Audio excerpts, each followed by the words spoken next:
Manchester City 2, Everton 0, and that was a really tough match of football to watch for 70 minutes. However, Manchester City dug deep. We managed to, in the last 20 minutes, dig our heels out, start creating chances, and Nico O'Reilly is a special young talent. The way that he is affecting games from the left-back position, playing out of position at left-back at the age of 20 years old, coming into the team this season, absolutely phenomenal. We'll get on to, obviously, Nico O'Reilly in a little bit, but we obviously have to start at the beginning of the game. The first half for Manchester City was absolutely atrocious. I mean, we offered literally nothing outside of a Matheus Nunes strike from range. Kevin De Bruyne in the last few minutes of the half had a really good opportunity, which was a really good block from O'Brien from Everton. But it was nowhere near good enough from a Manchester City's perspective. And the way that that first half passed us by for the majority of it, it was really passive. And that is the one word that I hate to use when I'm describing my football team, is passive. And that's exactly what we were in the first half. Everton really didn't offer much, I don't think, outside of a couple long balls. I thought Ortega had a really good game dealing with them. The defensive backline as well played quite well today. But nowhere near good enough in the offensive area of the game, in the midfield. It just looked disjointed at times. We didn't look like we had any intensity to our play in the wide areas. Savinho for the first half didn't really get the ball much. Bernardo Silva saw a lot of the ball, didn't really do much with it outside of a lovely ball that he did play in for Matheus Nunes late in the half, which led to the Kevin De Bruyne chance. But outside of that, there was just nowhere near enough from Bernardo Silva. He really offered nothing in that first half, and he didn't really offer anything in the second half as well. And I was astonished to see him actually stay on for the full 90 minutes today. I thought he was nowhere near good enough. For me, he's lost that little edge of pace. He was never quick, but he used to be able to beat players. He doesn't really beat players anymore. He kind of waits for other players to run by him, try and, pass it into their feet, or he'll just try and turn a couple times with the ball, play it back to a player. Nowhere near good enough, in my opinion, from Bernardo Silva. I don't know if he can play off the right-hand side anymore. I think, options like James McAtee, options like Jeremy Doku, Savinho are much better options in the wide areas, even Phil Foden. So for me, I wouldn't want to see Bernardo Silva playing on that right-hand side going forward. Will he play? It's Pep Guardiola. He absolutely loves Bernardo Silva, so I'm sure he will play going forward there. But I think we've seen so much evidence this season that Bernardo Silva is just not fit to play off that right-hand side anymore. But moving into the second half, because there really isn't too much to talk about from that first half. In the second half, Everton really started quick, and I was really starting to think that we were sleepwalking into a loss here, because Everton were creating chances. I think there was that one chance, I think it was Branthwaite, it might not have been a Branthwaite, it might have been Tarkowski, had an incredible chance, and Ortega manages to save it with his left hand. It's an absolutely outstanding save from Ortega. I don't even think he knew much about it, but it was still a great save. And I thought overall our defensive backline dealt with it quite well. I don't think we played terribly defensively. I don't think we were bad at all. I think we actually defended and cleared our lines quite well in the game. But Everton were putting the pressure on in the opening stages of that second half, and they were looking by far the more likely to go and score. And we really offered nothing in that first 25 minutes of the second half. We didn't create anything. I mean, it was really starting to become worrying that we were going to walk out of this game empty-handed. But then with 20 minutes to go in the game, the entire script flipped. Manchester City went from a side that looked like they could not create anything. I mean, we really were looking devoid of any sort of ideas up until the 70th minute. Then we started to turn it on. We brought on Jeremy Doku as well, who I really do think helped us create chances, specifically towards the latter stages of the game. But for me, there was something that switched within the team. We were beginning to play through Everton a lot easier. Everton weren't defending those central spaces as well as they had beforehand. And I thought we were really starting to get some joy through the middle of the park. I thought Marmoush was getting on the ball a bit more. Gundogan was playing well as well. I thought Gundogan created a good couple of chances before at the end of the game. And I thought we were playing quite well in that last 15-20 minutes. And it leads you to, think, where was that for the entire game? Where was that intensity? Where was that purpose within our play? Because we left it really late, and we've done that a couple times this season, and we got away with it against Everton today, but we could have very easily conceded in those early stages of the second half and really made it difficult for ourselves. But then our special young talent, Nico O'Reilly, decided to turn up when it matters most. Another goal for him. He scored last week at Crystal Palace. He scored again today. He's making a habit of scoring goals for Manchester City. And that was a real poacher's finish. That was a centre forwards finish in the box, making that run across the centre half between the two centre halves. Really, really good centre forward play. I mean, it was actually astonishing to see. No. But then our special young talent, Nico O'Reilly, decided to turn up with an absolutely magnificent run into the box and a really good finish. Matheus Nunes does really well to get a really good ball across the box.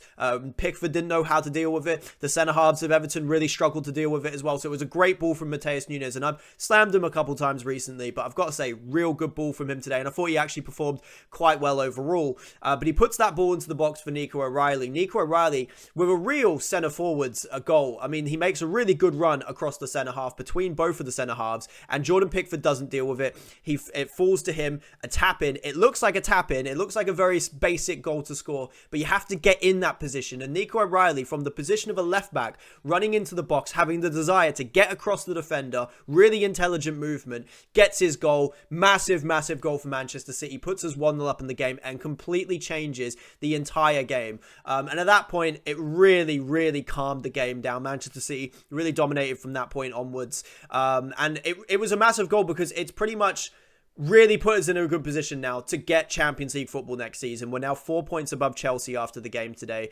And Chelsea are not looking in the greatest form at the moment, which does bode well for us finishing the Champions League this season. Nico O'Reilly, a big, big part of that. And then to get the second goal of the game, to wrap up the game today, Gundogan finds a little bit of space in the box.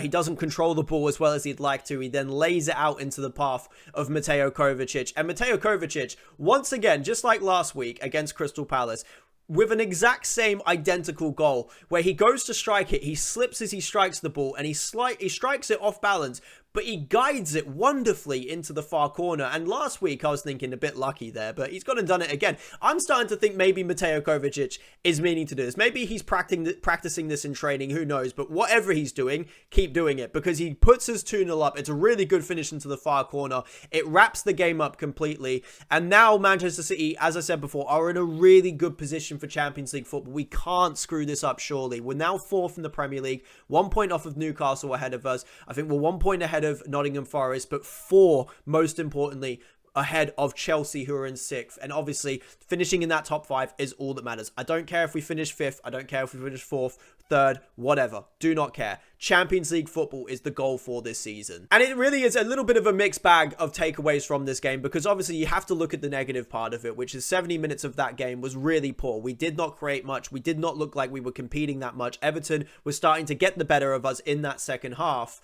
Bernardo Silva, again, shouldn't be starting off the right-hand side. There are a few lineup issues. I think Doku maybe should have started today, or maybe even James McAtee ahead of Bernardo Silva, just to give us a little bit more effect on transitions, someone who's got a little bit more about them, who's a little bit more dangerous. However, you got to look at the other side as well and say a 2-0 victory away at Goodison Park, especially the way that Everton have played under David Moyes, is a good result. We can't deny that. It is a good result, and it's 3 massive points. So we've got the job done today. 70 minutes of the game were pretty dire to watch, but we got the job done. And I think that that's the most important thing to take away from the game today. But moving on to the player ratings for today's game, and I'm going to start off obviously in goal with Ortega. I'm going to give him an 8. He made a real crucial save at a real crucial moment of the game in order to keep us with a clean sheet and keep us at bay coming into the last 20 minutes of the game. There was a moment where Everton were really on top of us. I thought he did really well, claiming some balls into the box, obviously with that big save as well. So for me, I'm going to give him an 8. Then for Matheus Nunes, I'm going to give him an 8 actually. I've been quite critical of Matheus Nunes over the last few weeks, but Matheus Nunes had a good performance today, and I'm not going to be one of those people that has an agenda against Matheus Nunes. If I see him have a good performance, I'll say it. If I see he has a bad performance, I'll also say it. Today, I thought he played well. He got the assist, obviously, for Nico O'Reilly's goal. A really good run around the corner of the Everton defence. Then a great ball into the box, inviting Nico O'Reilly's run onto the end of it. So it was a really good cross from him. He made the first goal today. And I thought he was good overall. I thought he had some good moments. Obviously, that strike from long range, you know, it was probably the only thing of note to take away from the first half. So I thought that Matheus Nunes had a good performance today. Then for the two centre-backs, Gvardiol and Diaz, I'm going to give them both a 7. I thought that they were pretty good. Gvardiol had a couple of moments where he had a lapse of concentration, allowed the Everton player to go in behind. I think Decore was one of them at one point, but I thought both of them dealt with, you know, balls into the box, everything that really Everton asked of them. I thought they dealt with it pretty well today. So for me, Gvardiol, Diaz, it's looking like a good partnership at the back that's starting to build, and I thought they had a good performance today. So a 7 for both of them. Nico O'Reilly, I'm going to give a 9. He was the one that popped up with the massive goal. Yes, of course, in the first half, I think there were a couple moments where he got in behind, out of position a little bit, but he's not a left back. I thought he played well overall, though. There was a couple of moments where I thought he used his body really well. He's quite mature as well for being a young player in this Manchester City side. But the goal for me was absolutely massive. Getting into the box, scoring that goal, having the desire to get to that from left back, for me, is enough to get a 9. So for me, I'm going to give Nico O'Reilly a 9 for today's performance. Moving into the midfield, though, we've got Nico Gonzalez and Ilkay Gundogan. I'm going to give both of them a 7. Again, I thought that they played quite well for the majority of the game. I don't think Nico Gonzalez really put a foot wrong throughout the game. Ilkay Gundogan, I think, in the first half struggled a little bit, but in the second half, when we got on the ball a little bit more, and this is kind of a theme with Ilkay Gundogan, when we control games, when we do have control of the ball, Ilkay Gundogan can be really useful because he's an intelligent footballer. There was a couple of moments in the late stages of the game where he created a few chances for us. Thought he was really good towards the end of the game. So for me, Ilkay Gundogan managed to get himself a 7 alongside Nico Gonzalez. Off the right-hand side, Bernardo Silva, I'm going to give him a 6. I think he was quite poor overall. He was completely anonymous in the second half. However, the one thing I will say, and the thing that probably saves him from getting a 5 for me, is that ball in behind for Matheus Nunes to create that chance for Kevin De Bruyne, because it was a wicked ball. I've got to be honest. And while he was frustrating to watch at times today and was a level below a lot of the players on the pitch, I just don't think he was bad enough for a 5, but he gets a 6 for me. And then for Kevin De Bruyne, I'm going to give him a 7, although I do feel a little bit sorry for him today because I don't think he was helped out. Obviously, no Erling Haaland in the team, no traditional striker. Marmoush is a very different player. And I think Kevin De Bruyne struggled because when he got the ball a little bit deeper in the pitch, wasn't really able to do much because for the majority of the game, Everton's midfield was completely packed with midfielders defending those spaces.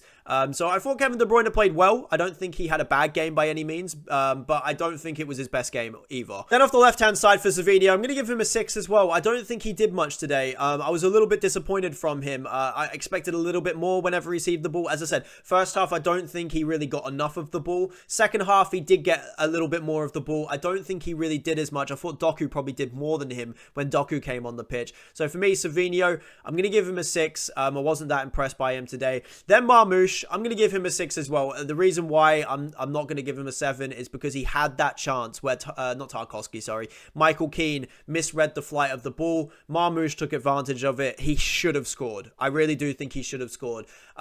So for me, Marmoush gets a 6. And that wraps up the Manchester City player ratings against Everton today. Let me know if you disagree with any of my player ratings. Let me know what you guys thought of the game. Really, really happy with the result, I think is how I'm going to put it. Nico O'Reilly, obviously, I'm so excited to see more of him going forward. What a talent we have at the football club. I would have liked to see, you know, Doku get some more minutes, McAtee get some more minutes, Bernardo Silva, Savinho weren't good enough today. But yeah, let me know what you guys thought of the game today in the comments below. Let me know if there is any content that you would like to see me bring to the channel. Let me know in the comment section below. Hit that like button, hit the subscribe button if you did enjoy the video, and yeah, I'll see you guys in the next one. Peace.